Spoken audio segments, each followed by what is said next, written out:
Spoštovani obiskovalci, cenjene obiskovalke, dober večer. Počaščeni smo, da nocoj v naši knjižnici zopet gostimo patra Karla Gržana. Predstavil nam bo knjigo z naslovom Le kaj počne Bog v nebesih, ko je na zemlji toliko trpečih.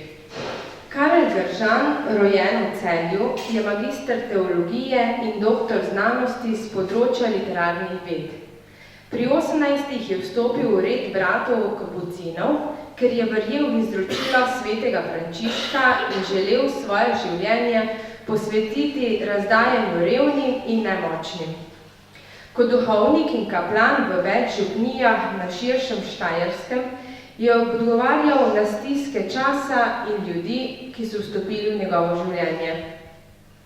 Ukvarjal se je tudi s problematiko zasvojenosti in na Razborju pod Lisco ustanovil Don Pirinovo ustanovo, komuno za odvisnike in pozneje za odvisnice, prvo in edino tovrstno dekliško skupnost v Sloveniji. Kot doktor literarnih znanosti je avtor številnih knjig, kot amaterski arheolog je odkril pomenljive megalitske strukture na širšem območju Slovenije, ves čas potuje po Sloveniji in predava o medčloveških odnosih, o odpuščanju in o tem, kako ljubiti človeka v njegovi resničnosti. Pogovor z gospodom bo vodil Rudi Stop. Lep dober večer. Zavedam se, da voditi razgovor s prijateljem Karlom ni lahki posel. Sploh pa ne ob taki knjigi, ki pravzaprav ne moremo predeliti mesto med knjigami. A je to strašansko dolgi esej, izpričevanje duha, ali je pravzaprav to za nas nekakšen misterij, ko se prebudi človek. Po domače bi rekli, da je ta knjiga težka. Mene je prvo, ko sem prijel to knjigo v roke, kot likovnika tudi pretresla naslovnica.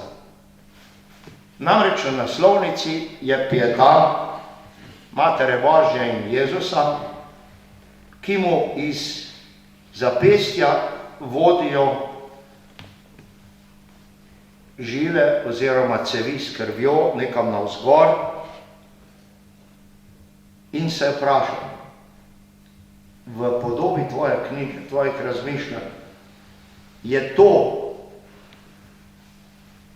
transfuzija umrlemu ali pa za nas umrlemu Kristusu, ali je to novo prelivanje krvi, ki se ne bo nikoli nehalo.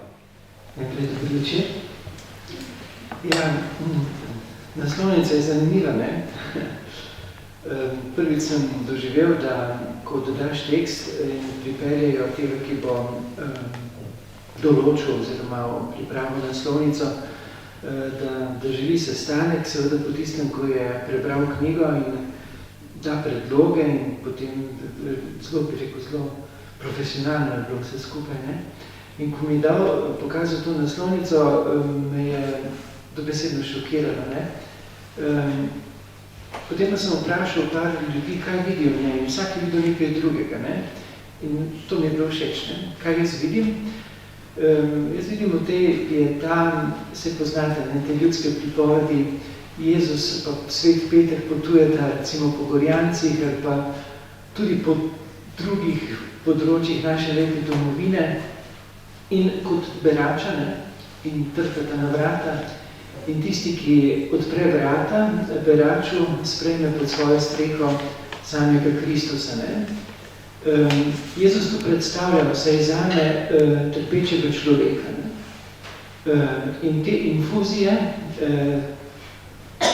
vse je sivo, ne, to je rdeče, to je pa ljubezen, pa vsaj zame dopuščam različne razlage, ne, seveda, ponazarjajo, kako ta Božja ljubezen vstopa, daje moč trpečemu človeku. Eden od teh, ki nastopajo v teh tvojih razmišljanjih je tudi Stanko Majcen.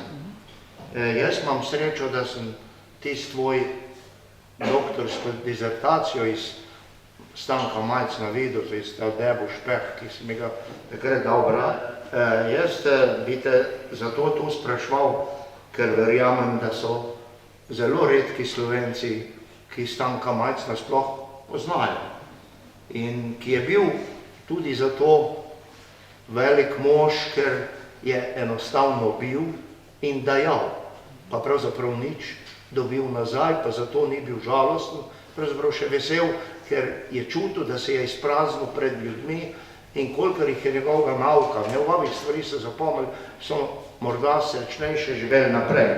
No, ampak ena od teh podstavk je, kako je mogoče, da trpijo nemočni ljudje, če je Bog dober in vsemogočen. Jaz sem prepričan in tudi vem, da je cel svet pozabil na 10 božjih zapovedi in 7 smrtnih grehov sprejel kot dobrino, ker se na njej oplaja. Pa mi potrdi, če je to prav, če je to res. Ja, torej, zdaj jaz v tej knjigi prikazujem Boga kot očka, ampak zdaj ne bi mislil, da bi imel v nasprotje zdaj pa je samo, veste, tista mehka ljubezen, res knjigo je potrebno brati, zdaj mi to govorijo posamezne odlomke, ampak, veste, mi smo vstopili v izkustvo spoznanja dobrega in hudega, tako govori mitologija. Človek se je zbral od Boga odsvetovalno izkustvo. Ampak to dobro in hudo je tudi v meni. In zato, ja, človek potrebuje, to bi rekel, brezmejno ljubezen. Ampak gibati se pa moram jaz znotraj jasnih mej, ker jaz sem tudi nevarni tip. Ne? To ne pomeni, da zdaj bomo po meje spustili. Ne? In prej si govoril o teh božje zapovedi, ali pa govorimo o smrtnih grehih, zakaj to? Lahko te moje določeno dejanje vas lahko smrtno poškoduje, ne? Na psihični ravni. Recimo, sem jaz do vas, ali pa na fizični ne ubijaj. Ne? Jaz moram živeti znotraj mej, ki bližnjega ne poškodujejo. Moja svoboda se konča pri vaši in vaša pri moji. Okoli vsega tega je Bog obtožen z ene strani, z druge strani pa je poudarjena njegova pravičnost. To je večni paradoks med staro in novo zavezo. Ne? Bog v stari zavezi je bil oče, v novi zavezi je tisti Bog, ko so potem kasneje pa ta nomenklatura krščanska, verska, se začeli imenovati namestniki Kristusa na zemlji. To so te paradoksi, ki jih ti omenjaš, pa morda nekaj več o angelih bližine in o tej obtožbi in pravičnosti Boga. Mi zelo všeč, recimo mi je pravo, nekdo, ki je bil v Vatikanu zdaj, v tem hotelu, to je dom Svete Marte, in tam je šel potem tudi na kosilo, ne? Tam je pač, tako veste, ko greš v menzo, vzameš pladne, pa vilice, pa žlico, pa se nadevaš, pa greš, pa se usedeš, ne? In kar naenkrat se postavi v vrsto papež, ne? Z istim pladnom, zato Rudi, ko sem me vprašal, ne, ko smo šli sem v knjižnico, a ga bojo zlihtali, proče, sem rekel, ne morejo ga, ne, ker pa bi mogli celo menzo zastrupiti, tega pa ne bo početi. Veste kaj, ne samo na nivoju teologije, to knjigo, recimo, Rudi je navedel neki misli, ki so za cajtom in ta knjiga bom pomagala misliti alternativno. Mi je všeč, ker v Odmev dobim izjave od zelo, bi rekel, razmišljujočih ljudi z raznih strok, da je to knjiga, ki bo preživela. To ni knjiga, ki bila napisana, pa je pač nekaj časa je, potem pa ne, ta knjiga bo preživela, tako pravim, tudi sam verjamem, preprosto zaradi drznosti in zaradi miselnega preboja, ker je čas dozorel. Kaj je bil povod, oziroma da ste se lotili tako težke, bi rekel, tako zahtevne teme, kot jo opisujete v tej knjigi? Povod je bil preprosto v resničnosti življenja, ki je ob vsem lepem lahko tudi silno težko. Povod za nastanek knjige so bili konkretno starši, ki so izgubili otroke in so mi zastavili vprašanje, ki je pravzaprav naslovno vprašanje tudi te knjige. Kajti, če verujemo, da je Bog dober in za povrh še vsemogočen, kako je mogoče, da toliko ljudi, pa ne samo ljudi, tudi živali tako silovito trpi? Zakaj ta vsemogočna ljubezen ničesar ne ukrene? To je temeljno vprašanje, nekateri pravijo tudi nakovalo ateizma oziroma temeljni razlog za zavrnitev Boga. In kot duhovnik sem seveda moral poiskati odgovor oziroma sem pokazal odgovor, ki je inovativen v rešitvi, predvsem pa je odgovor v zadnjem poglavju, ki govori, kako preživeti v realnosti časa in prostora. Se pravi, če je Bog res tako dober in vsemogočen, zakaj ne prepreči toliko trpljenja ljudi, ki si tega dejansko ne zaslužijo in je jasno, da si ne zaslužijo, pa vseeno trpijo. Se pravi, vi v tej knjigi podajate, bom rekel, delno odgovor na to vprašanje. Dam odgovor, ki se bo nekaterim zdel odličen, ampak na koncu, v predzadnjem poglavju, ta odgovor dejansko zrušim z enim samim vprašanjem. Odgovor, ki ga ponudim, in ta odgovor verjamem, da daje miselna izhodišča za nadaljne iskanje, izhaja iz mitologije. Mitologije hranijo, rekel, pravzaprav konzervirajo najgloblja spoznanja na temeljna človekova iskanja. In ta pristop je dejansko vsej, kolikor poznam, inovativen, je zanimiv, ponuja en horizont izhodišč za nadaljne iskanje. Kot sem pa rekel, pa ga v predzadnjem poglavju zrelativiziram, ker hočem pokazati, da nam v realnosti časa in prostora pomaga k preživetju v težkih situacijah samo sočutna bližina.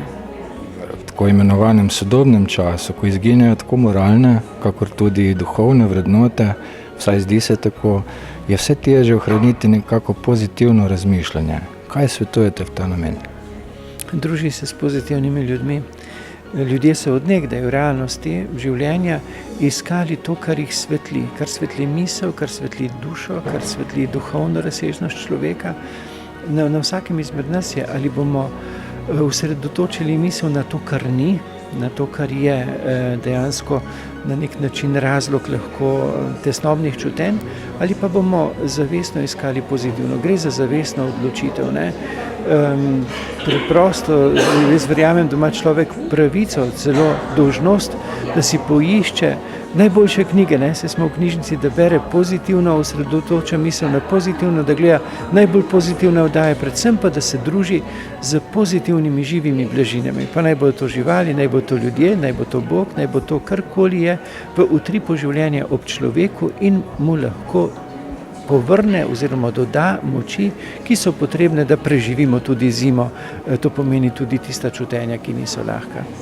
Ali se vam morda zazdi, da imamo ljudje včasih napačno predstavo o razumevanju dobrega oziroma pozitivnega? Ja, to je zdaj problem, ne, ker mi bi radi imeli idealno, ne. Težimo, ampak če ti življenje idealiziraš, prikličeš v doživetju, potem kontrast, to pomeni, evforija se vedno druži z depresijo. Zato je modro življenje sprejeti v realnosti. Dobro je zame to, kar je za tri, ne? Kar je v ravnovesju življenja.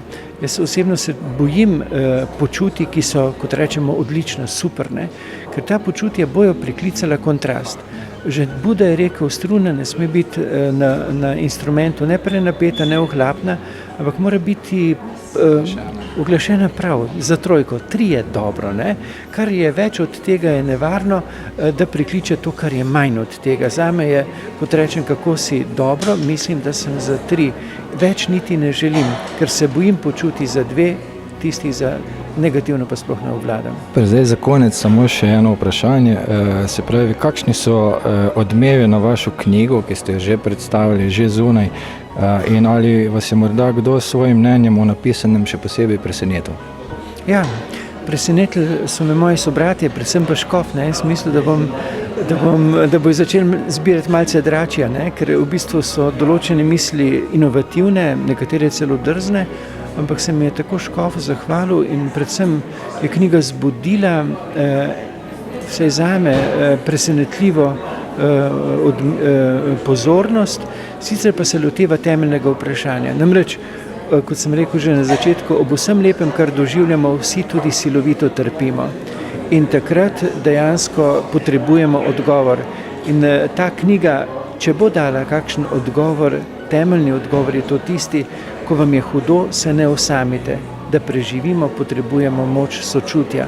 In to sočutje ne more biti preko elektronskega medija, preko Facebooka, ampak mora biti na dotik v doživeti osebni bližini.